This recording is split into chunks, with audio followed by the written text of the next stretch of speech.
তোমরা সকলেই জেনে গেছো যে আমি কদিন আগে গেছিলাম স্পেনে।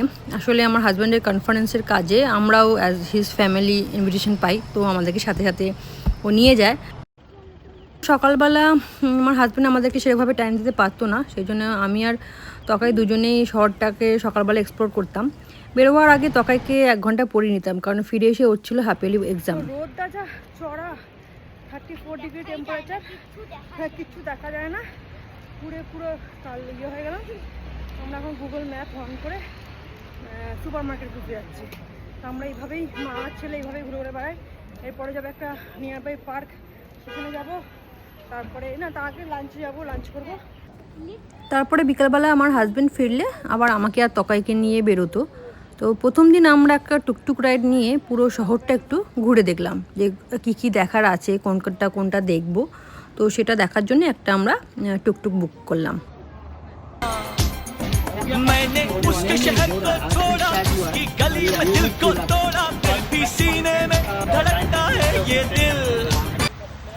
টুকটুক রাইডটা বেশ ভালোই লাগছিল, শহরটা বেশ সাজানো গোজানো, দেখতে বেশ ভালোই লাগছিল। আর আমাদের টুকটুক ড্রাইভার কাম গাইডটা অনেক কিছু বলে যাচ্ছিলো, কিছু শুনতে পাচ্ছিলাম, কিছু শুনতে পাচ্ছিলাম না।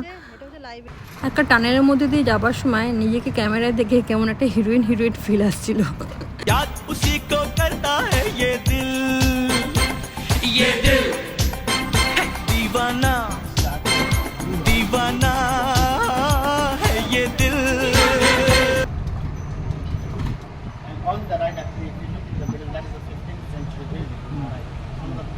আজকের ট্রিপের আমার বেস্ট লাগলো এই চার্চটা হচ্ছে মাদ্রিদের one of the oldest church.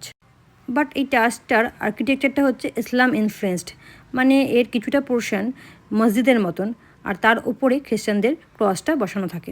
Same এই চার্চটা দেখলে বুঝতে পারবে এর ওপরটা কিছুটা মসজিদের মতন, আর তার উপরে ক্রসটা বসানো আছে। মাদ্রিদের এই দুটো চার্চের আর্কিটেকচারই হচ্ছে ইসলাম ইনফ্লুয়েন্সড। এই সেকেন্ড চার্চটা রয়েছে ঠিক রয়্যাল প্যালেসের অপোজিটে, মাদ্রিদ রয়্যাল প্যালেসের অপোজিটে রয়েছে এই বড় চার্চটা। ঘুরতে ঘুরতে প্রায় রাত্রি 15টা বেজে গেল, তখনও সূর্যের আলো রয়েছে।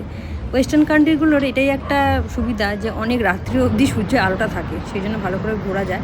তারপরে আমরা ডিনার করলাম। আমরা যেখানেই যাই না কেন রাত্রিবেলাটা অ্যাটলিস্ট ইন্ডিয়ান খাওয়ার চেষ্টা করি। তো ডিনার করে একেবারে রাত্রে হোটেলে ঢুকে পড়লাম, আবার বেরোবো নেক্সট দিন সকালে।